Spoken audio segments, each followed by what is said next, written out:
여러분 반갑습니다. 이번 영상은 KBS 연예 창견에 소개된 역대급 사연 한번 보시죠. 공중전소 사연입니다. 약혼녀가 남자 57명과 성관계를 가졌고 별점을 주었다고 합니다. 아니 10명도 어질어질한데 57명이라고 합니다.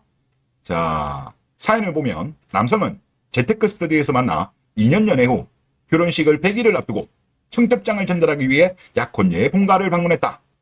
여자친구의 노트북으로 청첩장 명단을 정리하다가 대학 시절 폴더에 담긴 의문의 파일을 열었다.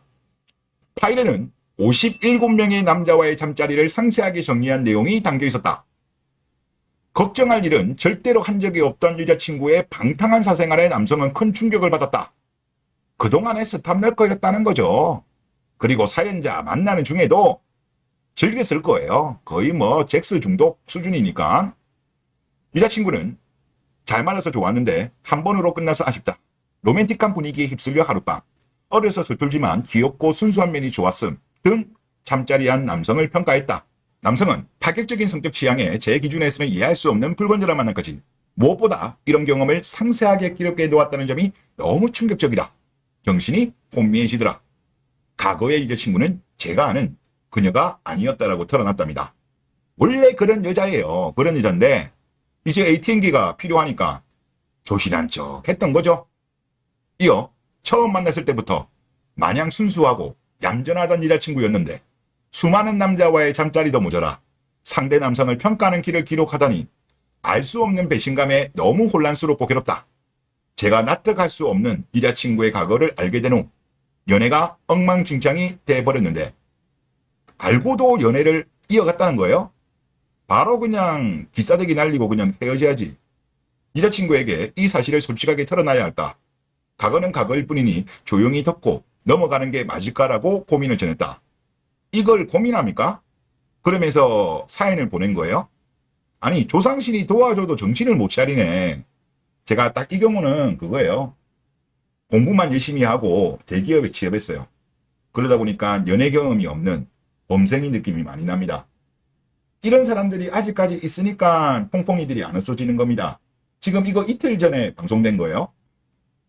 혼란스러워하던 남성은 여자친구에게 내가 알고 있던 너랑 너무 달라서 어떻게 받아들여야 할지 모르겠다라고 말했다. 이에 여자친구는 솔직하게 다 말할게. 대학 때까지 자유롭게 살았던 건 사실이다. 그때는 다양한 경험을 하고 인생을 즐기는 게 맞다고 생각했어 라고 말했답니다. 김밥 옆구리 터지는 소리죠. 인생을 즐긴 게 아니라 잭스를 즐긴 거죠. 인생 즐기면 다 즐깁니까?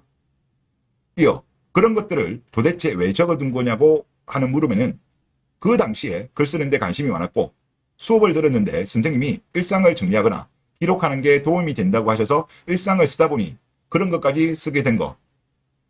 도움이 된다. 잭스 하는데 도움이 돼서 이런 걸 듣는 거예요.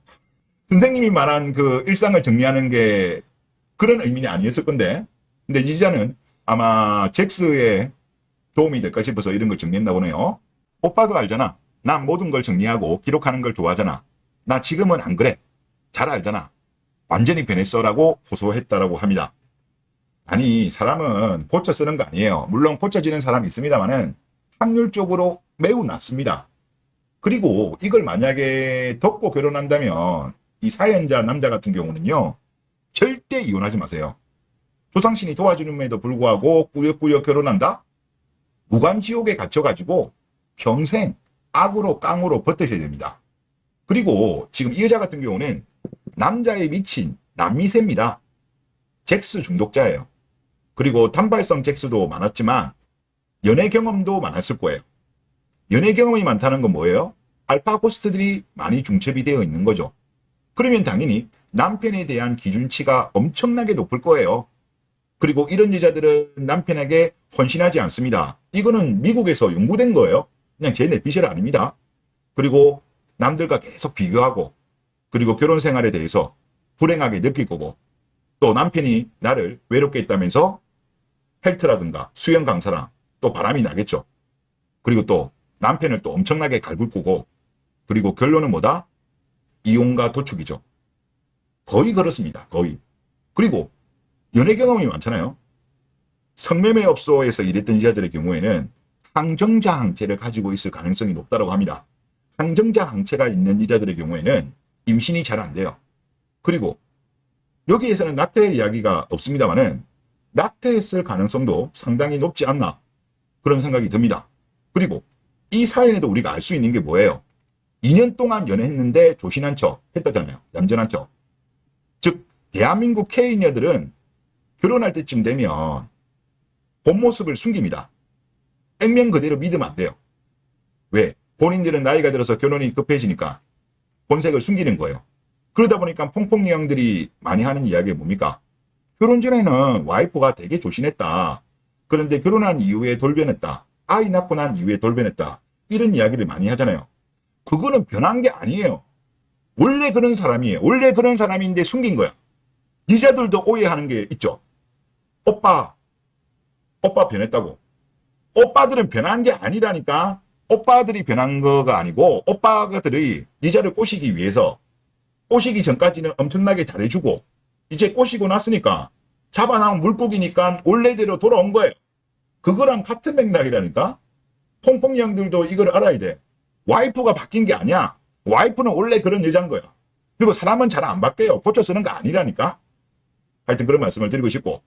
그리고 한국 여자들의 경우는 제가 딱 관찰하다 보니까 한 25, 26때까지는 좀 솔직하게 본인 있는 그대로의 모습을 많이 표현하더라고요. 그러다가 한 27부터는 약간씩 이제 결혼 생각을 하니까 그때부터는 본색을 숨깁니다. 본색을 숨기면서 이제 스탑널커 모드로 들어가고 나이가 한 살 한 살 더 올라가면 올라갈수록 그리고 30살이 넘을수록 이게 가속화됩니다. 가속화되면서 한 살이 늘어날수록 본색을 더욱더 숨깁니다. 그래서 나이 많은 여자와 연애할 때 결혼을 결심할 때는 액면 그대로 믿으면 안 된다. 가급적이면 피해야 된다. 가급적 어린 여자를 만나야 된다. 근데 대한민국의 현실이 참으로 안타까운 게 뭐냐면 20대 초반, 20대 중반에 대한민국 K녀들이 결혼할 생각이 없어요.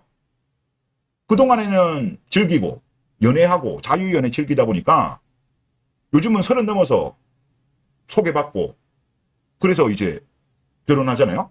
그러니까 20대 때 그 여자의 과거를 모르고 결혼하는 경우가 너무나도 많아요. 이거는 정말 엄청난 리스크다. 지금 이 사연자 같은 경우도 2년 동안 연애했지만 과거에 대해서 전혀 몰랐잖아요. 무려 남자가 57명이야. 그것도 제가 볼 때 전부 다 안 적은 거일 수도 있어. 한 100명 이상 넘었는데 우리가 뭐 저렇게 뭐 다이어리나 일기장에 저렇게 메모하더라도 빠지는 경우도 있잖아요. 혹시 빠진 것도 있다라고 한다면 100명이 넘었을 수도 있는 여자인 거예요. 그러니까 지금 대한민국은 정말 남자들이 결혼하기 힘들다. 지금 20대 초중반 여자들은 아예 결혼할 생각이 없잖아요. 그러니까 한국에서 결혼하려고 하면 그냥 외국 쪽으로 눈을 돌리는 게 맞아요. 확률적으로. 아니면 애시당초 어릴 때부터 연애했던 경우면 또 모르겠습니다만은 물론 모두 그런 건 아니죠. 확률적으로 그게 유리하고 아니면 그냥 혼자 살든가 그런 것이 낫지 않는가 그런 생각이 듭니다. 네, 이번 영상 여기서 마치겠습니다. 감사합니다.